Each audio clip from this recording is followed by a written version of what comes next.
आकाशवाणी लखनऊ से प्रस्तुत है प्रादेशिक समाचार। मुख्य समाचार। पूर्व प्रधानमंत्री डॉक्टर मनमोहन सिंह को नई दिल्ली के निगमबोध घाट पर पूरे राजकीय सम्मान के साथ दी गई अंतिम विदाई।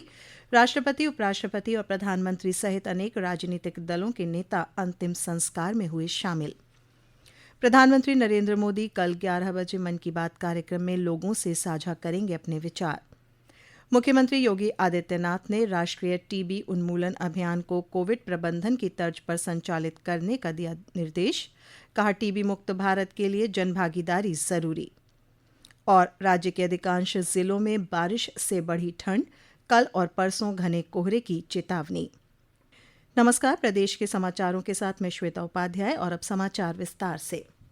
पूर्व प्रधानमंत्री डॉक्टर मनमोहन सिंह को आज नई दिल्ली के निगमबोध घाट पर पूरे राजकीय सम्मान के साथ अंतिम विदाई दी गई। सिख ग्रंथियों और डॉक्टर मनमोहन सिंह के परिजनों ने अंतिम संस्कार से पहले गुरबानी का पाठ किया और तोपों की सलामी दी गई।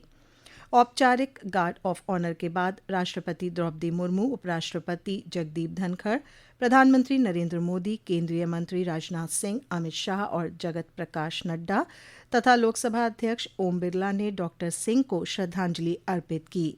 इसके अलावा कांग्रेस अध्यक्ष मल्लिकार्जुन खड़गे, सोनिया गांधी और राहुल गांधी सहित कांग्रेस पार्टी के कई नेताओं ने उन्हें अंतिम विदाई दी।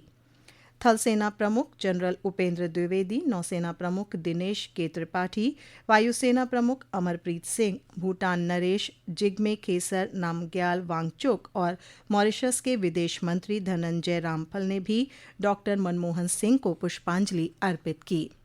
पूर्व प्रधानमंत्री मनमोहन सिंह का गुरुवार को नई दिल्ली में निधन हो गया था। वे 92 वर्ष के थे और लंबे समय से बीमार थे। उनका जन्म 26 सितंबर 1932 को अविभाजित भारत के पंजाब राज्य में हुआ था।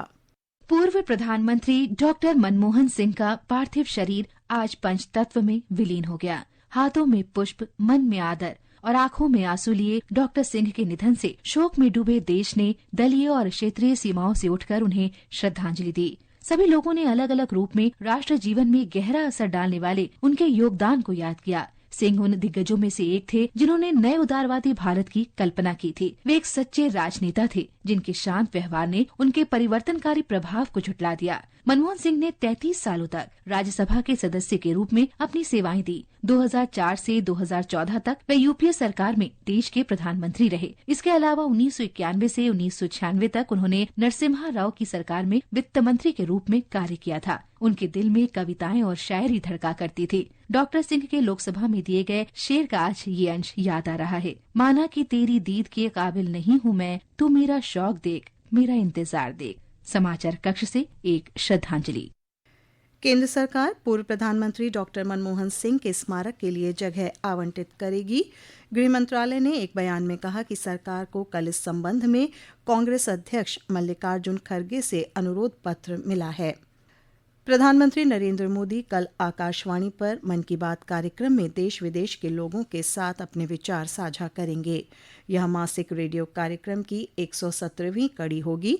मन की बात कार्यक्रम का प्रसारण आकाशवाणी और दूरदर्शन के समूचे नेटवर्क, आकाशवाणी समाचार वेबसाइट और news on AIR mobile app पर भी किया जाएगा।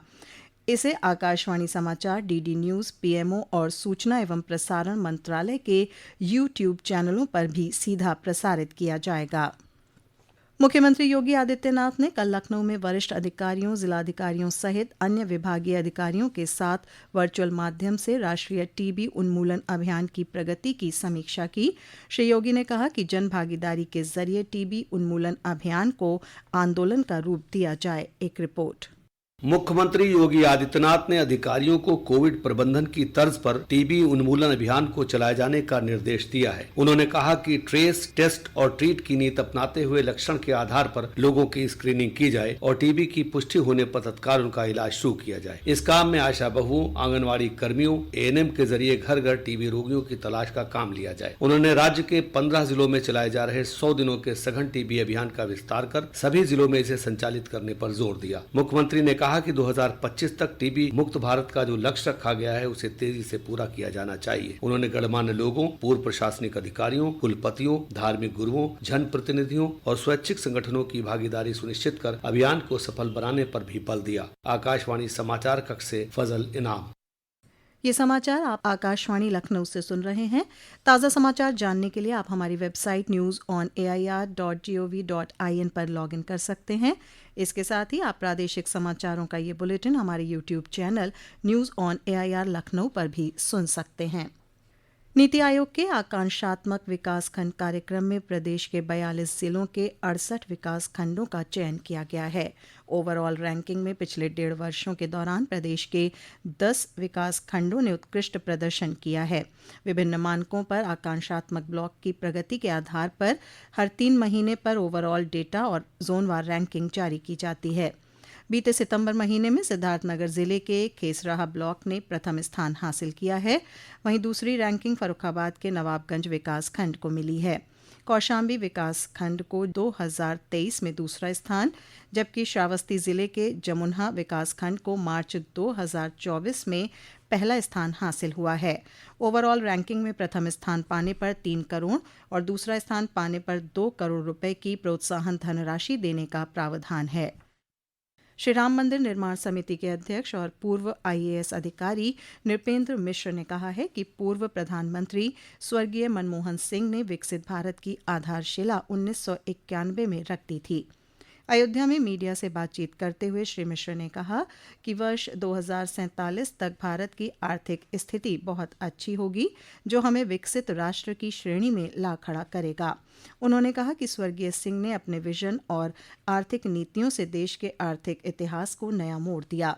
श्री राम मंदिर परिसर में बन रहे अन्य मंदिरों का जिक्र करते हुए श्री मिश्र ने कहा कि इन मंदिरों का निर्माण कार्य प्रगति पर है। उन्होंने बताया कि 7 ऋषि मुनियों के मंदिर के सामने पुष्करणी सरोवर बनाने के लिए खुदाई का काम शुरू हो चुका है। इसके अलावा श्री राम मंदिर में बन रहे 4 द्वारों का नामकरण राम मंदिर आंदोलन में अग्रणी भूमिका निभाने वाले संतों के नाम पर किया जाएगा। इस बारे में चर्चा जारी है। प्रदेश के अधिकांश जिलों में आज सुबह हल्की और मध्यम बारिश होने से तापमान में गिरावट आई है, जिसकी वजह से ठंड बढ़ गई है। एक रिपोर्ट। कानपुर देहात, बदायूं, कौशाम्बी, फर्रुखाबाद, चित्रकूट, इटावा, पीलीभीत, मुजफ्फरनगर, रायबरेली, मऊ, बलरामपुर, हापुड़, आगरा और अयोध्या सहित कई इलाकों में ठंड बढ़ गई है। ठंड बढ़ने और बारिश से आम जनजीवन प्रभावित है। कहीं कहीं रुक रुक कर बारिश जारी है। मौसम विभाग ने पूर्वांचल और पश्चिमी जिलों के कई इलाकों में आज गरज चमक के साथ बारिश का अनुमान जताया है। वहीं कल से राज्य में मौसम शुष्क रहेगा। मौसम विभाग ने अगले 2 दिनों तक राज्य के अलग अलग हिस्सों में घना कोहरा छाए रहने की चेतावनी जारी की है। आकाशवाणी समाचार कक्ष से जूही श्रीवास्तव। प्रदेश के परिवहन मंत्री दयाशंकर सिंह ने घोषणा की है कि 14 जनवरी के बाद अयोध्या में डबल डेकर बस सेवा शुरू की जाएगी। श्री सिंह ने कहा कि अयोध्या में कनेक्टिविटी बढ़ाने के लिए जल्द ही शटल सेवा भी शुरू की जाएगी। उन्होंने कहा कि इस बस सेवा का उद्देश्य श्रद्धालुओं को बेहतरीन बस सेवा उपलब्ध कराना है, ताकि वे अयोध्या भ्रमण का आनंद ले सकें। परिवहन मंत्री ने बताया कि कुंभ जाने वाले श्रद्धालुओं की सुविधा के लिए 7,000 नई अतिरिक्त बसें लगाई गई हैं।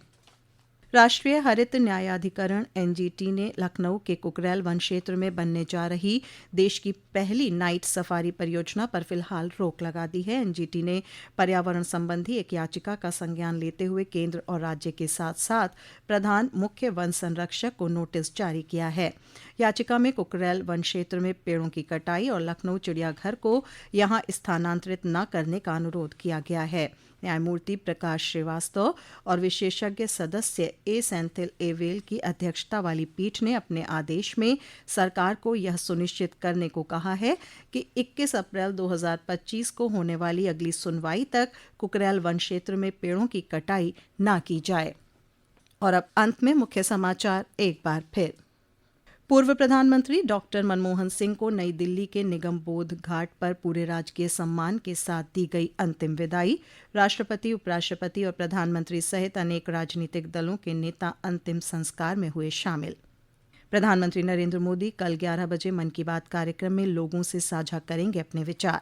मुख्यमंत्री योगी आदित्यनाथ ने राष्ट्रीय टीबी उन्मूलन अभियान को कोविड प्रबंधन की तर्ज पर संचालित करने का दिया निर्देश, कहा टीबी मुक्त भारत के लिए जन भागीदारी जरूरी। और राज्य के अधिकांश जिलों में बारिश से बढ़ी ठंड, कल और परसों घने कोहरे की चेतावनी। इसी के साथ